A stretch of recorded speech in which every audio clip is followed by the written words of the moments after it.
Chapter 14. Immobilization Techniques. Key terms. Ambulatory. Able to walk. Antero-posterior. Direction of X-ray beam from front to back. Artifacts. Substances or structures not naturally present but of which an authentic image appears on an image.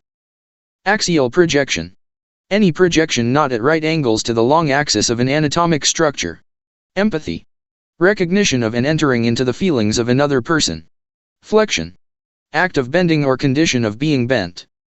Geriatric. Pertaining to the treatment of the aged. Immobilization. Act of rendering immovable. Neonates.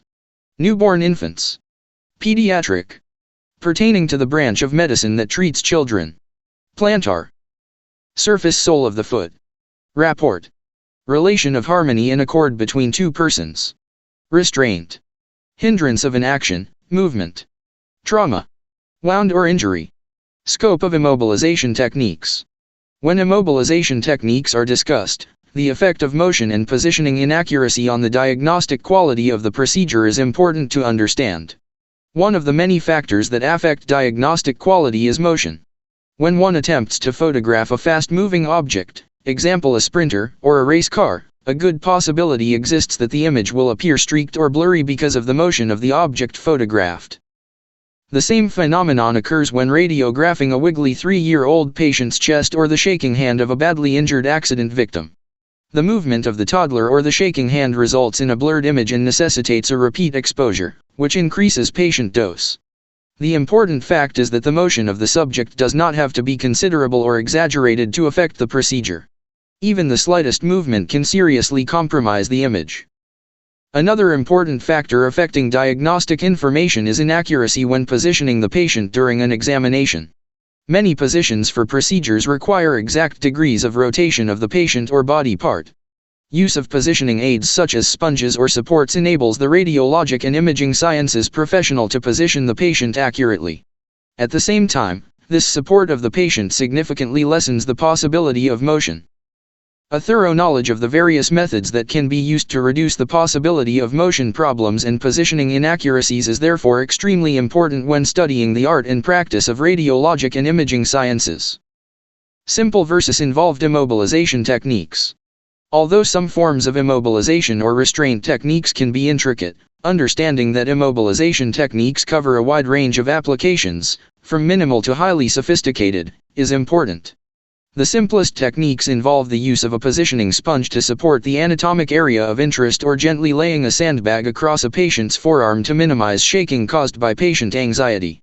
More complex techniques might involve completely wrapping an infant or small child in a sheet, often referred to as a mummy wrap or bunny method, or securing a trauma patient to a backboard to facilitate transport of the patient to the emergency department and minimize the possibility of more severe complications, such as spinal cord damage, during the transport process. In the latter case, the radiologic and imaging sciences professional has not applied the immobilization device but must recognize the importance of the device and be able to use it to the best advantage. Protection from radiation. A conscientious, radiologic and imaging sciences professional strives to produce the most diagnostic image possible with the least amount of radiation to the patient and others. If the patient moves, either voluntarily or involuntarily, the images may be of less than optimal quality and therefore need to be repeated. When the projection is repeated, the patient receives an additional dose of radiation. Voluntary movement can be controlled by the patient and most often occurs as a result of inadequate communication by the radiologic and imaging sciences professional. Involuntary movement is the result of many contributing factors, example examination room temperature, medication, movement disorders, post-traumatic shock, and cannot be controlled by the patient. To minimize the radiation dose to the patient, performing the procedure correctly the first time is important. Communication. Various physical restraints can be used to reduce the possibility of motion, but perhaps one of the most effective means of reducing motion on the part of the patient is also one of the simplest and, unfortunately, one of the most overlooked. The method is communication. Communication is a skill that is often used ineffectively. Ineffective or unskillful communication can occur at all levels between radiologist and radiologic and imaging sciences professional, from one technologist to another, from clinical preceptor to student, from department manager to secretary, from technologist to patient, and so forth. Keeping in mind the objective of reducing repeated procedures and exposure to radiation, the most important communication that occurs in a radiology department may take place between the technologist and patient. The patient is often capable of cooperation and would be more than willing to facilitate the examination if he or she were simply informed of what was going to happen and apprised of the importance of cooperation in producing an accurate diagnosis. A key component to effective communication with the patient is the establishment of rapport. Rapport is a relation of harmony and accord between two persons, as between patient and physician.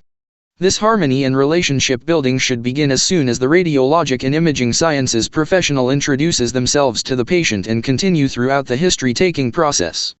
While obtaining the history, the radiologic and imaging sciences professional has the opportunity to display empathy, respect, and concern for the patient as a person, as well as to ascertain the clinical facts behind the examination.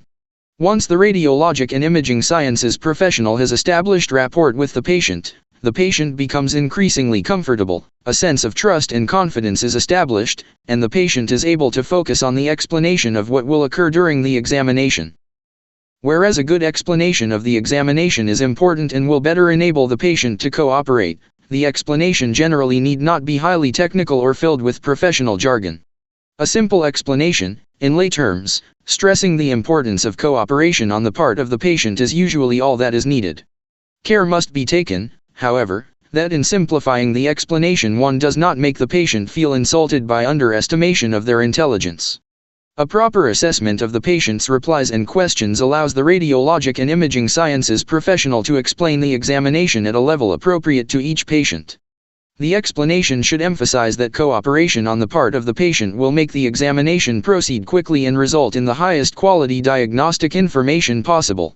Keeping the explanation simple is important, but make sure the patient understands that their cooperation is essential.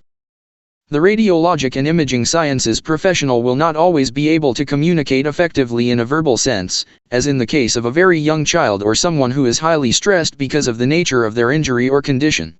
If the radiologic and imaging sciences professional is truly genuine in their empathy for the patient, communication of a subtle nature will occur. For example, a newborn infant often senses and responds positively to warmth, gentle holding, a soft calm voice, and a sense of security. Routine applications. Although some immobilization methods may seem mundane to the experienced radiologic and imaging sciences professional, their dedicated use results in fewer repeated procedures as a result of patient motion. Positioning sponges. One of the most common methods of reducing patient motion during a radiographic exam involves the use of positioning sponges. These sponges come in a variety of shapes and sizes and are designed to support the patient or the anatomic area of interest by reducing physical strain on the patient from having to hold a position that might otherwise be difficult to achieve. Positioning sponges also allow for increased accuracy in positioning by supporting the patient or anatomic area of interest in the correct position. The use of positioning sponges is limited only by the creativity of the radiologic and imaging sciences professional. Positioning sponges are also used in advanced imaging modalities. For example, when performing magnetic resonance imaging, MRI, examinations, positioning sponges are used to ensure that the patient fits snugly in the MRI coil, reducing the chance of patient movement while scanning. Stability bar. Stability bars are located on most upright bucky units originally created to assist patients when performing lateral chest examinations. The purpose is twofold: to move the patient's arms above their head and out of the area of interest, as well as providing stability and steadiness. By eliminating patient swaying or movement, the need for repeat imaging can be reduced and patient radiation exposure can be kept at a minimum. The stability bar is adjustable and can be used while the patient is standing or sitting for examinations at the upright bucky. Velcro straps. Although often not considered a form of restraint, Velcro straps can be effective as restraining or positioning devices. A good example of the use of straps is provided by an upright lateral chest position. The patient should be standing for a chest examination if at all possible. Although capable of standing, a patient who has not been regularly ambulatory for a time may be unsteady when standing at the upright cassette holder. Placing Velcro straps across the upper portion of the patient's chest can help the patient hold still and also provides a sense of security. Holding the arms up out of the way when positioning for a lateral chest radiograph raises the center of balance and can cause slight swaying even in the steadiest subject. Velcro straps can also be used in immobilizing only the area of interest during the procedure. For example, an axial projection of the calcaneus requires extreme dorsiflexion of the ankle to produce an optimally diagnostic image.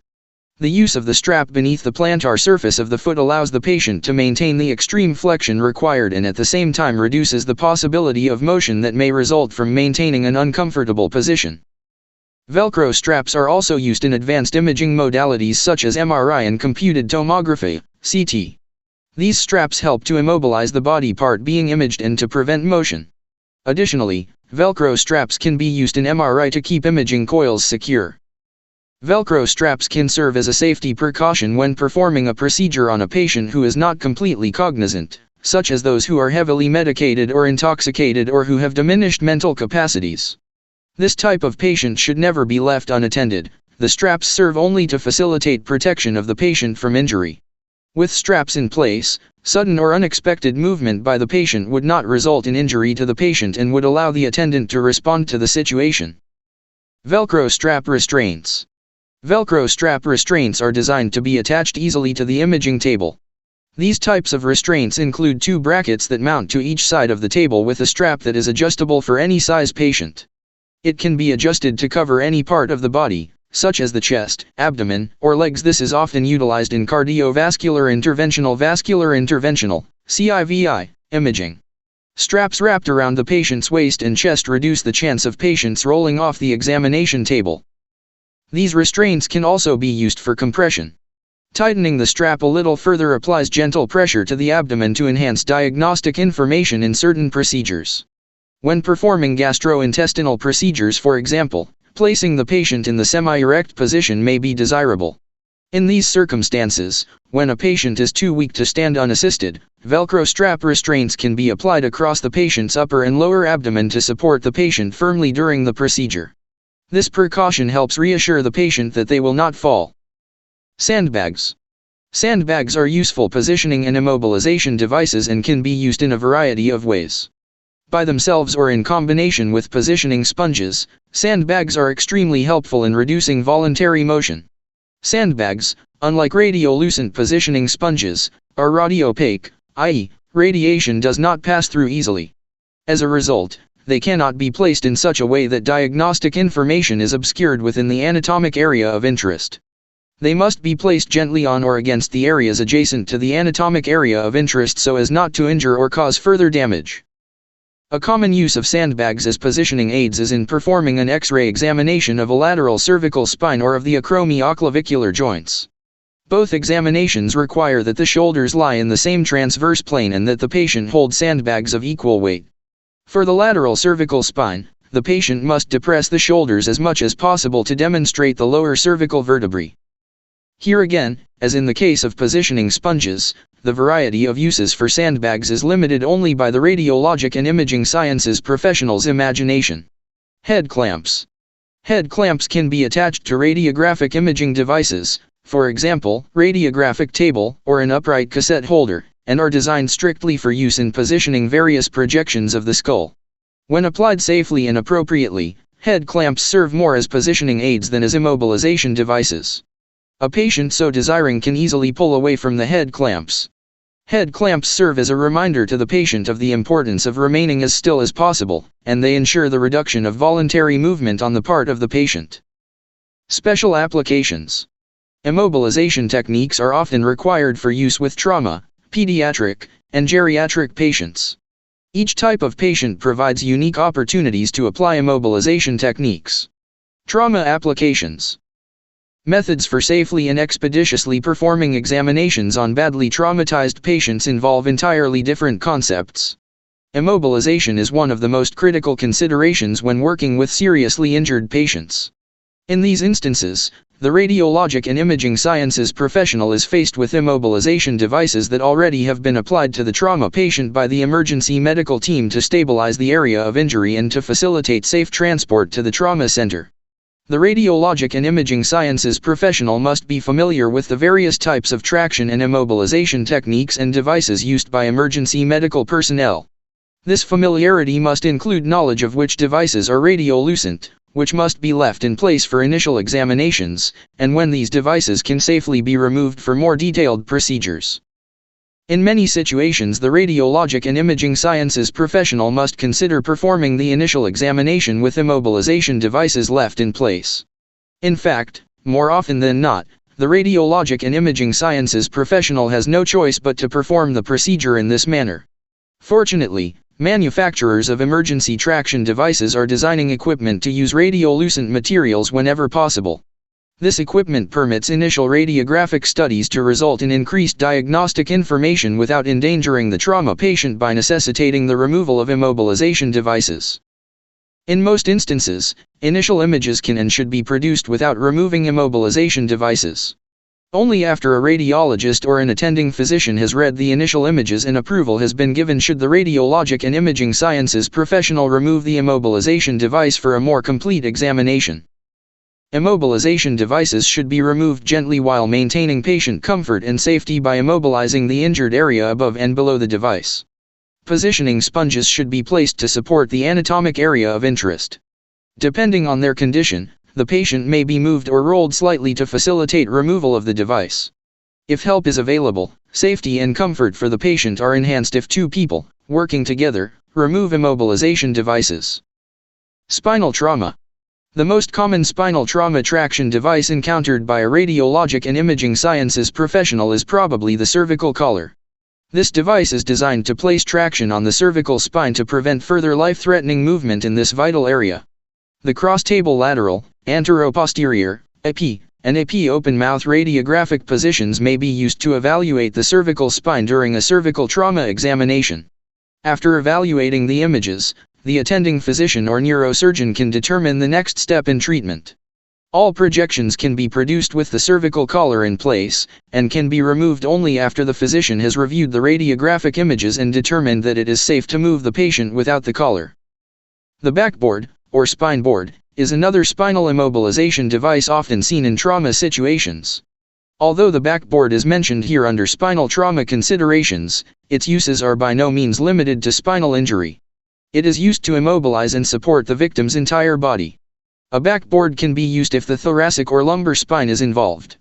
Additional trauma situations in which the backboard is used include injuries to the pelvis, hips, and lower extremities, and when multiple injuries in addition to spinal trauma are present. Most backboards are made from radiolucent materials, example wood, plastic, making imaging of patients relatively easy. With assistance, one end of the backboard can be lifted in a cassette placed under the area of interest beneath the board. All AP projections from head to toe can be accomplished in this manner. Another advantageous purpose for the backboard is to transport a stable trauma patient to the radiology department for the initial examination. Moving the patient onto the table by sliding the entire backboard onto the examination table is relatively easy for the movers and comfortable for the patient. Once the radiologist has evaluated the initial images, the backboard can be moved from under the patient for further projections. Conversely, if the findings indicate the presence of fracture or other traumatic involvement, the patient can be safely moved back onto a stretcher for transport to surgery, the emergency department, or the appropriate treatment area. Head trauma. The radiologic and imaging sciences professional will encounter trauma immobilization devices applied to other areas of interest besides the spine. In many instances, examining the skull of a patient wearing a cervical collar or similar immobilization device is necessary. Because of the presence of the cervical collar, the radiologic and imaging sciences professional must become versatile in the production of skull images. Instead of being able to rotate and tilt the head or flex and extend the neck so as to position the patient correctly, the radiologic and imaging sciences professional must be able to manipulate the radiographic equipment to compensate for the patient's lack of mobility. Often, the cervical collar cannot be removed for more difficult skull projections until after approval by a physician. Extremity trauma. Other anatomic areas of interest that may involve the use of traction devices are the extremities, particularly the lower extremities. In these cases, the traction devices are in the form of splints, most often inflation or traction splints. An inflation or air splint is simply an inflatable plastic cuff that is slipped over the affected limb and inflated to provide stability for transport by the emergency team. These splints are readily radiolucent, and routine radiography can usually be achieved with little discomfort or danger to the patient. An exception would be when a patient has multiple injuries that complicate the procedures. Traction splints are designed for use on the lower extremities. They exert a steady force on the affected limb by applying pressure against the pelvis and groin area. Although traction splints often contain radiopaque materials, satisfactory initial images can be obtained with the splint in place. Most splints designed for use on the upper extremities are made from radiolucent materials and do not present any great obstacles to the procurement of diagnostic images. An anti-shock garment might also be occasionally encountered. The anti-shock garment is a pair of inflatable trousers applied to the trauma patient. This garment is used in instances in which the patient has sustained trauma to the abdomen, pelvis, or lower extremities and internal hemorrhage is suggested. Once the anti-shock garment is in place around the patient, the garment is inflated to slow the rate of hemorrhage. Performing radiography is sometimes necessary on these patients for pelvic or other fractures with the garment in place. Because the trousers are radiolucent, they can be left in place while the examination is being performed. Pediatric applications. Special problems are encountered when performing radiographic examinations on pediatric patients. Although many methods and devices are available to facilitate pediatric radiography, perhaps the most overlooked aspects of positioning and immobilizing children are communication and the establishment of rapport. In many instances, children as young as 3 or 4 years of age can be convinced to hold still without immobilization when communication is well done. This rapport is established with kindness, patience, honesty, and understanding. Although this communication may not be difficult to convey under normal circumstances, an entirely different situation arises within the context of a busy radiology department with a child who is injured or sick. Kindness, patience, honesty, and understanding are best conveyed to children literally on their level by dropping to one knee to talk with the children face to face. To quote Armand Brodeur, former chief radiologist at Cardinal Glennon Children's Hospital in St. Louis, to stand tall in pediatric radiology, you have to get down on your knees. A diagnostic examination will be obtained relatively quickly if a little time is spent in establishing rapport with the child. Speak in a calm, soothing voice, perhaps while offering a toy to the child. Young children often respond well to making a game of having their picture taken or seeing how long they can hold still. Allow the child time to explore the new surroundings and ask questions. Threats and force must be avoided at all times, with restraints being applied gently. Another preliminary consideration for pediatric imaging is how to manage parents while the examination is being performed. Some possibilities include having the parent accompany the child into the room to assist the radiologic and imaging sciences professional, having the parents wait outside the room during the procedure, or having a parent accompany the child but observing only. With the use of department protocol and experience, the radiologic and imaging sciences professional must decide what option will yield the best results. As is often the case, when departmental policy or the situation calls for parents to be present during the examination, the radiologic and imaging sciences professional absolutely must share the importance of cooperation and understanding with the parents. Being objective is difficult for parents when they observe their child being placed in a pediatric immobilization device.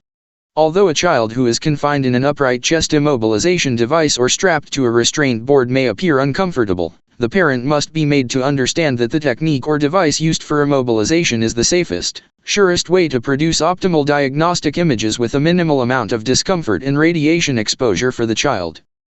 If well done and genuine, rapport and communication should be the only techniques necessary for older children. The radiologic and imaging sciences professional must determine what methods are required according to the situation. Sheet restraints. Pediatric positioning and immobilization is also appropriate for neonates and small children. One of the most effective, simple, inexpensive, and reliable methods of restraining or immobilizing a child is a mummy wrap. Although this method can be used on children 4 or 5 years of age, it is beneficial for children who are still too young to understand cooperation. Basically, the child is wrapped in a sheet, which effectively limits the movement of the extremities and gives the technique its name. Sheets or blankets can be used in many ways for immobilizing infants and small children. Again, the radiologic and imaging sciences professional is limited only by imagination. Commercial restraints. Commercial restraints usually take one of two forms: upright restraint devices or restraint boards. Two common useful upright restraint devices are the Pigostat and Pediapose or pediatric positioning chair. These devices are useful for upright chest and abdominal radiographic examinations. They can accommodate children up to approximately 3 to 4 years of age, depending on their size. Once secured, the patient can be rotated 360 degrees to demonstrate various oblique and lateral positions. The pygostat has a built-in, adjustable lead shield which provides gonadal protection, respiration phase indicators, and left and right markers. Because the pygostat is made of clear plastic, patient movement can be easily observed during exposures. The PediaPose or pediatric positioning chair has an adjustable back and head tilt supports. It comes equipped with soft adjustable straps to help secure the child's arms and a chin strap to bring the chin up out of the chest. Both devices hold children securely and safely and greatly reduce the need for repeated exposures or the necessity of having someone hold the patient. One disadvantage of the pygostat is possible artifacts caused by the plastic sides, which can overlap the anatomic area of interest. Another type of commercial restraint device occasionally used in radiology departments is the restraint board, infant immobilizer. Even though several variations of restraint boards exist, all of them consist basically of a contour fitting pad, mold, or sponge with attached Velcro straps for securing the patient. The restraint board is a good way to immobilize an infant or small child when radiographic studies of the abdomen are desirable. Similar to the upright restraint device, these restraint boards allow the child to be safely and securely immobilized while eliminating the need for someone to hold the child. A modification of the Velcro strap restraint board is the octo-stop board. Octagonal frames are attached to the end of the board, and the child is restrained on the board with Velcro straps around the limbs and across the torso and head. The patient can be rotated 360 degrees into 8 different positions. The disadvantage of the regular restraint board and the octagonal framed version is size. Only infants and small children up to 1 year of age should be immobilized with these devices. Non-commercial restraints. A clever means of immobilizing the hands, fingers, feet, and toes of young patients is the use of a radiolucent plexiglass paddle. Pediatric patients tend to wiggle fingers and toes. Applying gentle pressure to the affected area of interest aids the child in holding still while at the same time allowing the production of a diagnostic image of the entire subject with one exposure. One other immobilization technique worthy of consideration is the use of Velcro straps and tape. Velcro straps can be used in pediatric situations in much the same way as for adult applications. Because children are curious, they tend to be easily distracted by the new surroundings of a radiographic room with all its new information. With their attention wandering from one new wonder to another, even the best rapport and communication may not be able to overcome entirely a slight bit of motion as the child continues to investigate the surroundings during the examination. Using Velcro straps for a 5 or 6-year-old child during an upright chest examination not only keeps the patient more still, but also serves as a reminder to the child that they should hold still. Tape is also sometimes used when immobilizing pediatric patients. Tape should be used more as a reminder to the patient to hold still than as an absolute restraining device. The radiologic and imaging sciences professional should keep in mind that the skin of infants and young children is much more tender and sensitive than that of an adult. Caution should be exercised when using tape to restrain so as not to abrade the skin of the child. When tape is used, it should be twisted where it comes in contact with the skin so that the non-adhesive side is in contact with the skin. Another technique to protect the skin is to place a gauze pad between the skin and the tape. A stockinette is also an invaluable pediatric immobilization device. A stockinette is stretchable cotton fabric in the shape of a sleeve that is pulled over a fractured extremity before a plaster cast is applied. Its purpose is to prevent chafing and irritation of the skin while the limb is in the cast. It comes in a roll and can be cut to any length. A stockinette is effective as a restraint when pulled over the upper or lower extremities of a child and secured with tape. This technique is good for immobilizing the upper limbs above and behind the child's head. Pediatric imaging is an art, and it is a special radiologic and imaging sciences professional who is its master. Imaging or treatment of a patient who is at the other extreme of age also requires a skillful and professional radiologic and imaging sciences professional. Geriatric applications. Radiologic and imaging science studies of geriatric patients can be difficult, but the radiologic and imaging sciences professional can make the examination go smoothly if a few considerations are kept in mind. The first of these considerations is security. In many instances, one of the greatest concerns of an older person is fear of falling. A natural part of the aging process is loss of mobility, agility, and sense of balance.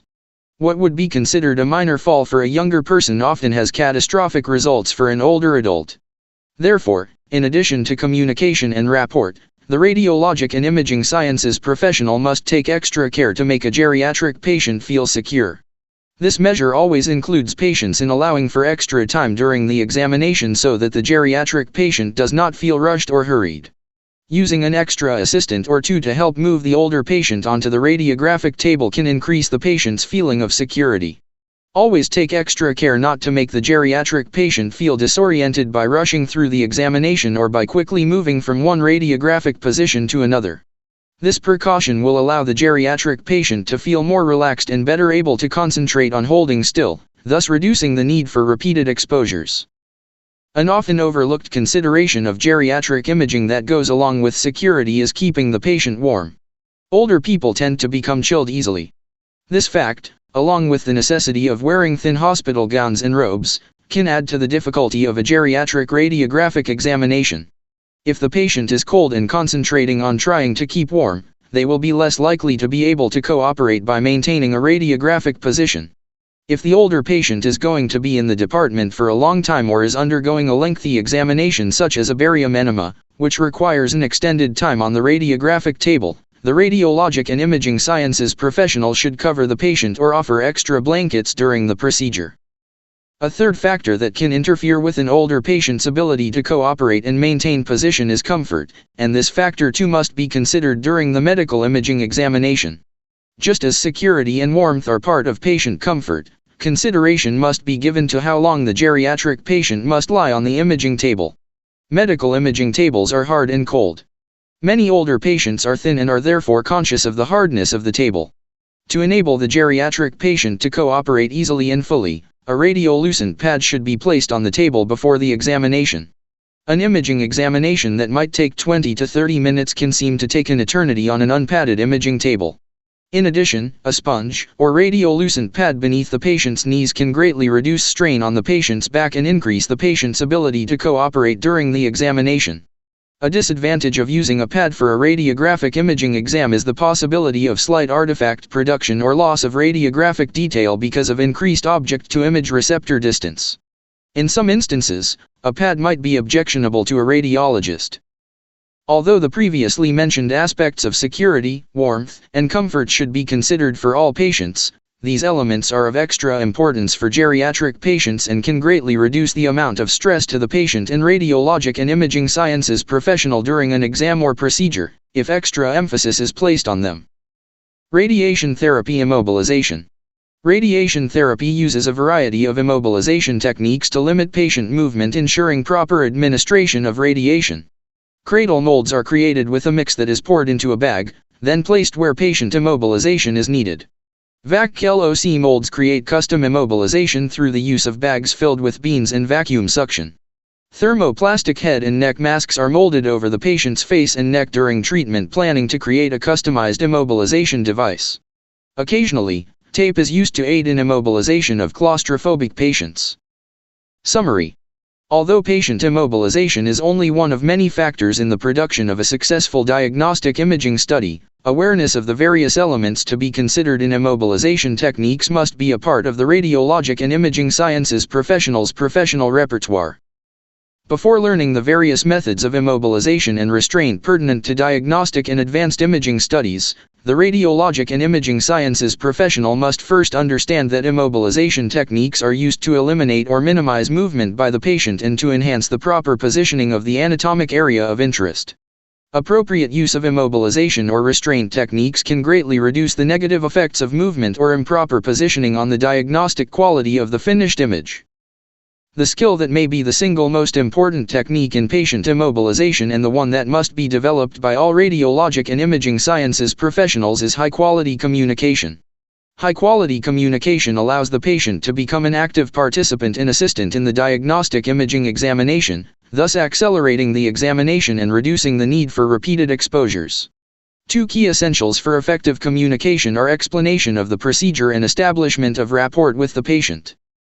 The range of immobilization techniques runs from simple involvement, such as the use of a positioning sponge or sandbag to reduce patient motion, to rather involved techniques, such as using sheet restraints in pediatric radiographic studies or making decisions about removal of traction splints in trauma situations.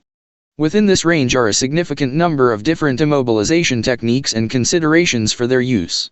The radiologic and imaging sciences professional should be familiar with all these applications and be able to adapt them to fit each imaging situation and each patient's condition. Some of the commonly used routine immobilization methods are positioning sponges, Velcro straps, Velcro strap restraints, sandbags, and head clamps. Many ways exist to use these methods of immobilization, and their use is limited only by the creativity of the radiologic and imaging sciences professional.